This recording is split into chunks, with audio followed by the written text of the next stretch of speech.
नमस्कार। एक सवाल है जो अक्सर हमारे जहन में आता है। आखिर एक अकेले वोट में कितनी ताकत होती है? तो आज हम इसी सवाल की गहराई में उतरेंगे और समझेंगे कि चुनाव किसी भी लोकतंत्र की धड़कन क्यों है।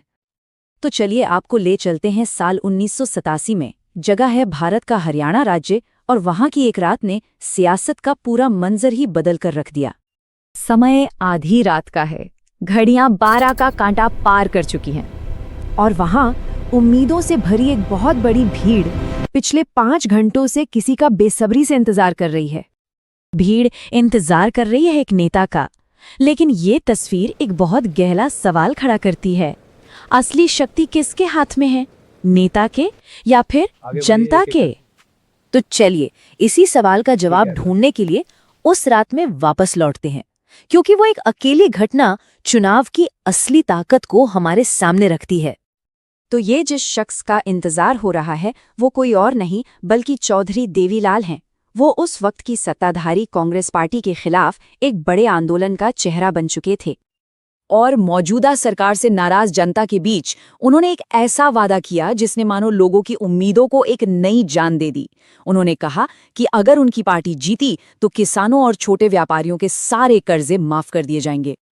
ये जो हरियाणा में हुआ वो हमें एक बुनियादी सवाल पर सोचने को मजबूर करता है। आखिर ये चुनाव की इतनी बड़ी प्रक्रिया की जरूरत ही क्या है? कैसे सिर्फ एक वादा पूरी सियासत का रुख मोड़ सकता है? देखिए, इसे ऐसे समझिए जैसे एक बहुत बड़े परिवार में हर कोई मिलकर हर फैसला नहीं ले सकता, वैसे ही एक बड़े देश में हर नागरिक सीधे शासन नहीं कर सकता। तो चुनाव वो जरिया है जिससे ऐसे प्रतिनिधि चुने जाते हैं जो सबकी तरफ से फैसले लेते हैं। ठीक है, प्रतिनिधि तो चुन लिए गए, लेकिन इस बात की क्या गारंटी है कि वो लोगों की ही सुनेंगे, अपनी मनमानी नहीं करेंगे? इसका जवाब छिपा है एक शब्द में, मुकाबला, यानी नियमित चुनावी मुकाबला।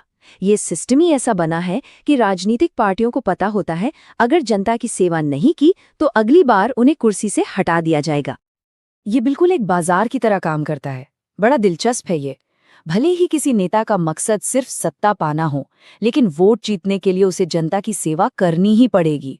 ठीक वैसे ही जैसे एक दुकानदार को मुनाफा कमाने के लिए अपने ग्राहक को अच्छी सर्विस देनी पड़ती है। लेकिन किसी भी मुकाबले के लिए उसका निष्पक्ष होना, फेयर होना बहुत जरूरी है ना? तो चलिए देखते हैं कि वो कौन से नियम हैं जो किसी भी चुनाव को सही मायनों में लोकतांत्रिक बनाते हैं। तो क्या फर्क है एक असली लोकतांत्रिक चुनाव और एक दिखावे के चुनाव में? देखिए, जानकार कम से कम 5 ऐसी बुनियादी शर्तों पर सहमत है जो किसी भी चुनाव को निष्पक्ष बनाती हैं।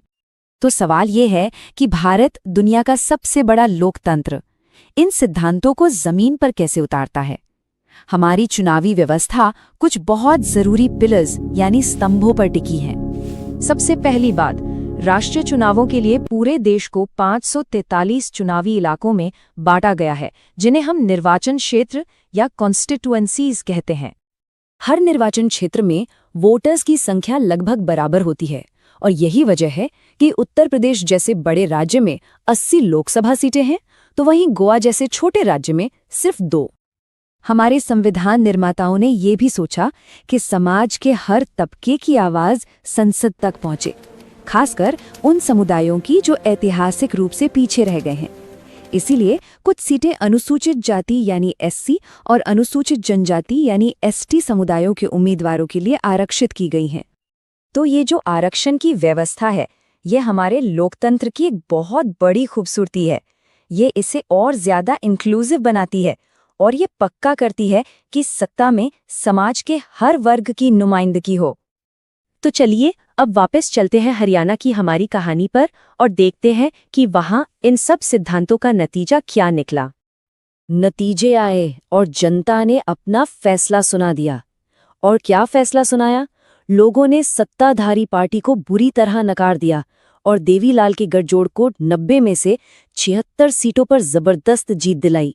ये एक मिसाल है कि जब जनता एक साथ फैसला लेती है तो क्या होता है। और देवीलाल ने अपना वादा निभाया भी। मुख्यमंत्री की शपथ लेने के ठीक अगले दिन उनकी सरकार का पहला आदेश वही था जो उन्होंने वादा किया था, किसानों और छोटे व्यापारियों के कर्जे माफ। लेकिन कहानी यहीं खत्म नहीं होती। 4 साल बाद जब अगले चुनाव हुए तो जनता उनकी सरकार के काम से खुश नहीं थी और इस बार उन्हीं लोगों ने देवीलाल की पार्टी को सत्ता से बाहर कर दिया। और यही तो लोकतंत्र का सबसे बड़ा सबक है कि यहाँ सिर्फ वादे काफी नहीं होते। किसी को सत्ता में लाने की और फिर उसे हटाने की आखिरी ताकत हमेशा मतदाता के हाथ में होती है, और यही आखिरी फैसला है।